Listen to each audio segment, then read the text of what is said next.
والدین جنہوں نے اپنے اس بیٹے کو قرآن کی تعلیم کے لیے وقف کیا، قرآن کی تعلیم کے اوپر لگایا، اللہ تعالیٰ اس بھائی کو قرآن یاد رکھنے والا اور قرآن پہ عمل کرنے والا بھی بنائے۔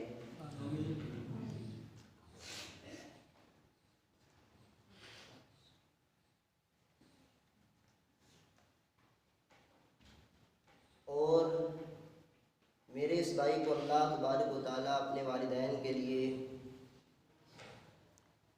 صدقہ جاریہ بھی بنائے۔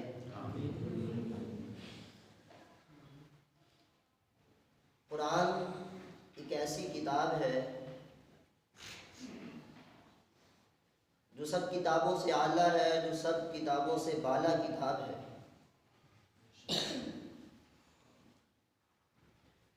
جتنی بھی آسمانی کتابیں نازل فرمائی اللہ تعالیٰ نے،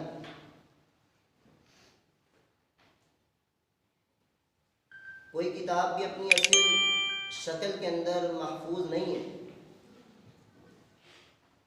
لیکن قرآن ایک ایسی کتاب ہے جب سے نازل ہوئی ہے، جس طرح سے نازل ہوئی ہے، اس وقت سے لے کے اب تک اسی حالت کے اندر موجود ہے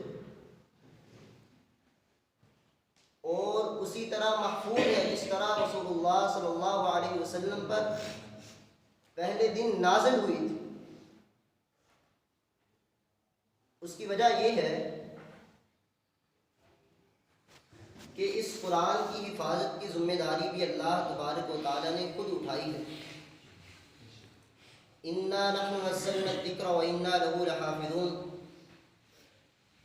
رب تعالیٰ نے فرمایا یہ قرآن ایسی کتاب ہے کہ ہم نے اس کتاب کو نازل کیا، وَإِنَّا لَهُ لَحَافِظُونَ، اور ہم ہی اس قرآن کی حفاظت کرنے والے بھی۔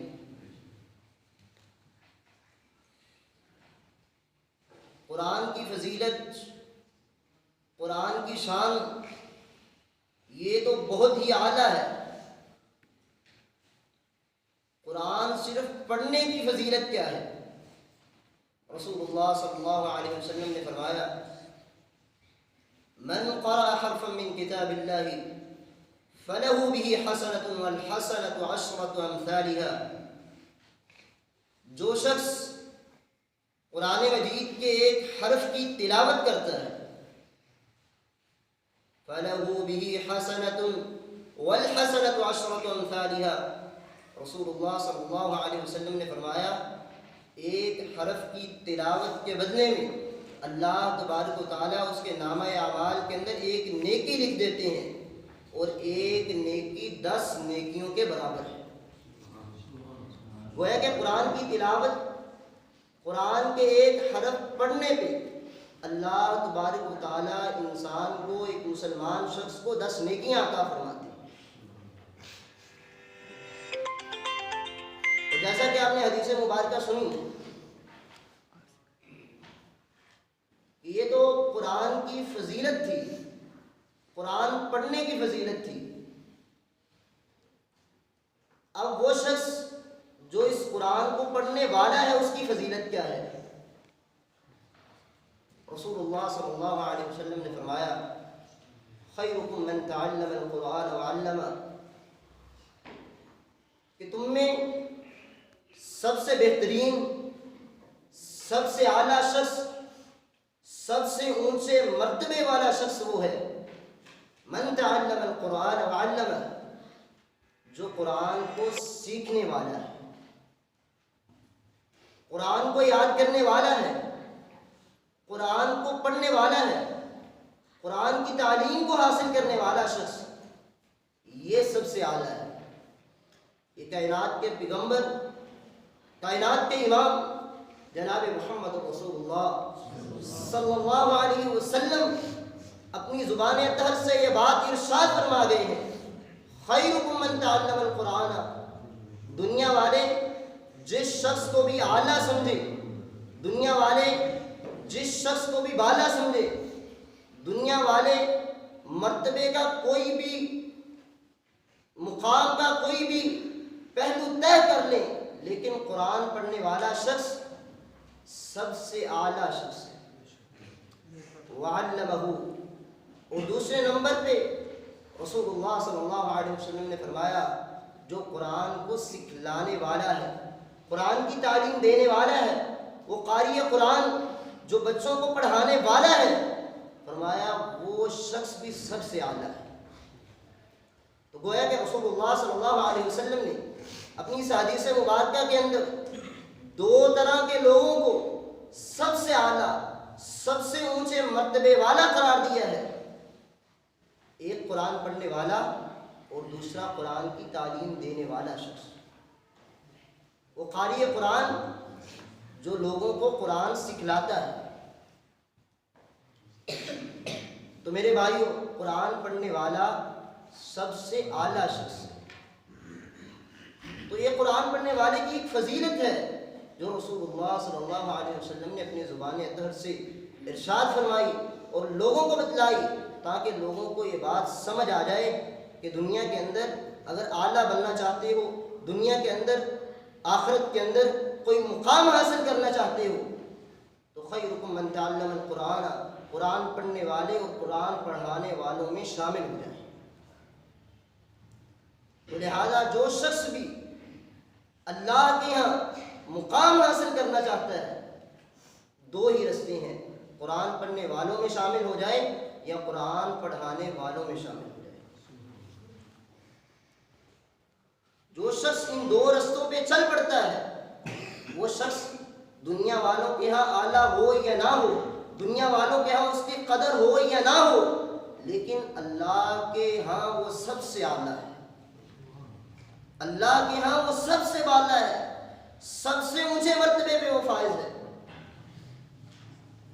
اور میرے بھائیوں، قرآن کی مجلس کے تو کیا ہی کہنے ہیں۔ رسول اللہ صلی اللہ علیہ وسلم نے فرمایا مجتمع قوم فی بیت من بیوت اللہ یتلون کتاب اللہ ویتدارسونہ بینہم الا نزلت علیہم السکینہ وغشیتہم الرحمہ وحفتہم الملائکہ وذکرہم اللہ فی من عندہ۔ رسول اللہ صلی اللہ علیہ وسلم نے فرمایا جس مقام پہ، جس مسجد کے اندر، جس اللہ کے گھر کے اندر کچھ لوگ بیٹھ جاتے ہیں قرآن کی تعلیم حاصل کرنے کے لیے، یتلون کتاب اللہ، اس گھر کے اندر، اس مجلس کے اندر بیٹھ کے اللہ کے قرآن کی تلاوت کرتے ہیں، وَيَتَدَارَسُونَهُ بَيْنَهُمْ، اور آپس کے اندر قرآن کا تدریس کرتے ہیں، قرآن سیکھتے ہیں، قرآن سکھلاتے ہیں، إِلَّا نَزَلَتْ عَلَيْهِمُ السَّكِينَةُ، پہلا انعام یہ ہے کہ اللہ تبارک و تعالیٰ اپنی طرف سے سکون اور اطمینان کا نزول فرماتے ہیں، ان پہ اللہ کی طرف سے سکینت نازل ہوتی ہے۔ وغشیت علیہم الرحمہ، اور رسول اللہ صلی اللہ علیہ وسلم نے فرمایا ایسے لوگوں پہ جو کسی مجلس اور محفل کے اندر بیٹھ کے قرآن کی تلاوت کرتے ہیں، قرآن کے علوم کو حاصل کرتے ہیں، غشیتہم الرحمہ، اللہ کی رحمت ان لوگوں کو ڈھانپ لیتی ہے۔ اور تیسرا انعام یہ ہے وحفتہم الملائکہ، اللہ تبارک و تعالیٰ ایسی مجلس کو فرشتوں کے پروٹوکول کے اندر رکھتے ہیں۔ دنیا کے اندر بھی پروٹوکول چلتے ہیں، کسی کو فوج پروٹوکول دے رہی ہے، کسی کو پولیس دے رہی ہے، کسی کو گورنمنٹ دے رہی ہے، لیکن قرآن پڑھنے والا، قرآن کی محفل کے اندر آنے والا شخص وہ ہے حفتہم الملائکہ، جس کو رب کے نورانی فرشتے اپنے پروٹوکول میں لیتے ہیں، جن کا پروٹوکول اللہ کی طرف سے متعین ہے، نہ کسی وزیر اعظم کا پروٹوکول ہے، نہ صدر کا پروٹوکول ہے، بلکہ بادشاہوں کے بادشاہ کا پروٹوکول ہے۔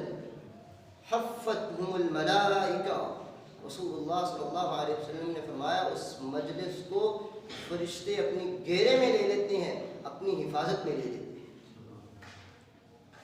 اور سب سے بڑھ کے فضیلت اس مجلس کی یہ ہے وَذَكَرَهُمُ اللَّهُ فِي مَنْ عِنْدَهُ۔ رسول اللہ صلی اللہ علیہ وسلم نے فرمایا اس مجلس کا، اس محفل کا ذکر اللہ تبارک و تعالیٰ اپنے ہاں کرتے ہیں۔ اپنے ہاں اللہ تبارک و تعالیٰ کس طرح ذکر کرتے ہیں؟ آج دیکھنے والی بات ہے نا، کسی کا نام کوئی وزیر اعظم لے لے، کوئی صدر لے لے، کوئی وزیر لے لے تو وہ خوشی سے پھولا نہیں سماتا، لیکن قرآن پڑھنے والا، قرآن کی محفل میں آنے والا شخص ایسی فضیلت کا حامل شخص ہے۔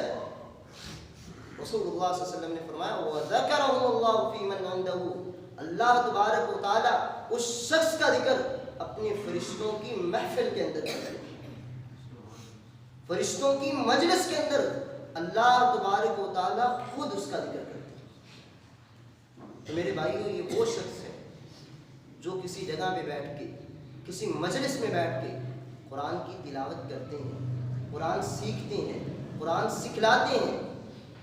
تو اس حدیث مبارکہ سے پتہ چلتا ہے کہ قرآن پڑھنے والے کی، قرآن سیکھنے کی، قرآن سکھلانے کی کیا فضیلت ہے۔ اور آخری بات یہ کہوں گا، آخری بات جو عرض کروں گا وہ یہ ہے کہ آخر اس قرآن کو نازل کرنے کا مقصد کیا ہے؟ کیا قرآن کو پڑھ لینا کافی ہے؟ کیا قرآن کی تلاوت کر لینا کافی ہے؟ واضح بات ہے، قرآن کی تلاوت کرنے پہ بھی اجر ہے، دلوں کی صفائی ہے، دلوں کے زنگ اترتے ہیں، لیکن قرآن کا مقصد صرف یہ نہیں کہ قرآن کو پڑھ لیا جائے، قرآن کو دیکھ لیا جائے، قرآن کو سن لیا جائے۔ قرآن کا مقصد اللہ تبارک و تعالیٰ نے قرآن مجید میں نازل فرمایا کتاب انزلناہ الیک مبارک لیدبروا آیاتہ، کہ ہم نے اس مبارک کتاب کو اس وجہ سے نازل کیا لیدبروا آیاتہ، تاکہ لوگ اس قرآن مجید کی آیات کے اندر تدبر کریں، قرآن مجید کے معنی کے اندر غور و فکر کریں، قرآن کے ترجمے کو سمجھنا شروع کریں، قرآن کی تفسیر کو جاننا شروع کریں۔ یہ کتاب کے نازل کرنے کا مقصد ہے۔ یدبروا آیاتہ، اللہ تبارک و تعالیٰ نے خود اس قرآن مجید میں فرمایا کہ قرآن نازل کرنے کا مقصد صرف ایک ہی ہے، قرآن کو سمجھنا شروع کر دیں۔ عمل کرنے کے لیے بھی ضروری ہے کہ انسان پہلے قرآن کو سمجھے، قرآن کے معنی کو سمجھے، قرآن کے ترجمے اور تفسیر کو جانے۔ اللہ تبارک و تعالیٰ نے اس آیت مبارکہ کے اندر تدبر کا ذکر پہلے کیا ہے، لیدبروا آیاتہ ولیتذکر اولو الالباب، اور دوسرا مقصد بعد میں بیان کیا ہے، پہلے تدبر کریں پھر بعد میں عمل کرنا شروع کریں۔ یہ قرآن کا مقصد ہے کہ قرآن کو سمجھ کے پڑھا جائے، قرآن کے اندر غور و فکر کر کے پڑھا جائے، صرف قرآن کی تلاوت نہ کی جائے بلکہ اسے سمجھنے کی کوشش بھی کی جائے۔ اگر خود سمجھنا نہیں آتا تو کسی عالم دین سے رجوع کیا جائے، اس کے پاس بیٹھا جائے، قرآن کے ترجمے کو سیکھا جائے۔ اور اسی مقصد کو اللہ تبارک و تعالیٰ نے ایک دوسرے مقام پہ بیان فرمایا افلا یتدبرون القرآن ام علی قلوب اقفالها، لوگوں کو کیا ہو چلا ہے؟ یتدبرون القرآن، یہ لوگ قرآن کے اندر تدبر کیوں نہیں کرتے؟ قرآن کے معنی کو سمجھتے کیوں نہیں ہیں؟ قرآن کے ترجمے کو کیوں نہیں جانتے؟ آج ہم قرآن کی تلاوت کرتے ہیں، بعض تو قرآن کی تلاوت کرتے ہی نہیں ہیں، جو کرتے ہیں وہ بھی صرف تلاوت تک محدود ہے، تلاوت کر لینا اپنے لیے کافی سمجھتے ہیں، لیکن اللہ نے فرمایا فلا یتدبرون القرآن، ان لوگوں کو کیا ہو چلا ہے کہ یہ قرآن کے اندر تدبر نہیں کرتے، قرآن کے معنی کو سمجھتے ہی نہیں ہیں۔ ام علی قلوب اقفالها، کیا ان کے دلوں پہ تالے لگ چکے ہیں؟ گویا کہ جو دل، جو شخص قرآن کو تدبر سے نہیں پڑھتا، وہ ایسے ہی ہے جیسے اس کے دل کے اوپر تالا لگا ہو۔ قرآن ایک عمل کرنے والی کتاب ہے، اور عمل اسی وقت ہو سکتا ہے جب اس کو تدبر اور غور و فکر سے پڑھا جائے، اس کے معنی کو سمجھ کے پڑھا جائے گا۔ اور میرے بھائیوں، جو شخص چاہتا ہے کہ مجھے قرآن میں لذت آنا شروع ہو جائے، قرآن پڑھوں تو مجھے مزہ آئے، سب سے بہترین نسخہ یہ ہے کہ قرآن کو سمجھ کے پڑھنا شروع کریں کہ اس کے اندر اللہ تبارک و تعالیٰ بیان کیا کر رہے ہیں۔ امام زرکشی رحمہ اللہ فرماتے ہیں من کان لیس له علم وفهم وتقوى وتدبر لیس من لذت القرآن شیئا۔ فرمایا جس شخص کے پاس قرآن کا علم نہیں ہے، قرآن کو جانتا نہیں ہے، قرآن کی سمجھ نہیں ہے، قرآن کو تدبر اور غور و فکر سے نہیں پڑھتا، لیس من لذت القرآن شیئا، وہ شخص قرآن میں کبھی بھی لذت حاصل نہیں کر سکتا، قرآن کے اندر مزہ اور مٹھاس محسوس نہیں کر سکتا۔ جو شخص قرآن کو سمجھ کے نہیں پڑھتا، قرآن کے علم کو جاننے کی کوشش نہیں کرتا، تو میرے بھائیوں یہ ضروری ہے کہ اگر ہم چاہتے ہیں کہ ہم ان معانی کو سمجھیں، اس پیغام کو سمجھیں جو اس قرآن مجید کے اندر اللہ تبارک و تعالیٰ نے ہمیں دیا ہے، تو اس کے لیے ضروری ہے کہ ہم قرآن کو سمجھ کے پڑھنا شروع کریں، قرآن کے معانی کو، قرآن کے ترجمے کو، قرآن کی تفسیر کو جاننا شروع کریں، پھر ہمیں قرآن پڑھنے کے اندر لذت بھی آئے گی، اور پھر اس کے بعد قرآن کے معنی کو سمجھ پہ اس پہ عمل کرنا شروع کر دیں۔ اللہ تبارک و تعالیٰ ہمیں صحیح معنوں کے اندر قرآن کو سمجھ کے اس پہ عمل کرنے والا بنائے۔ وآخر دعوانا الحمدللہ۔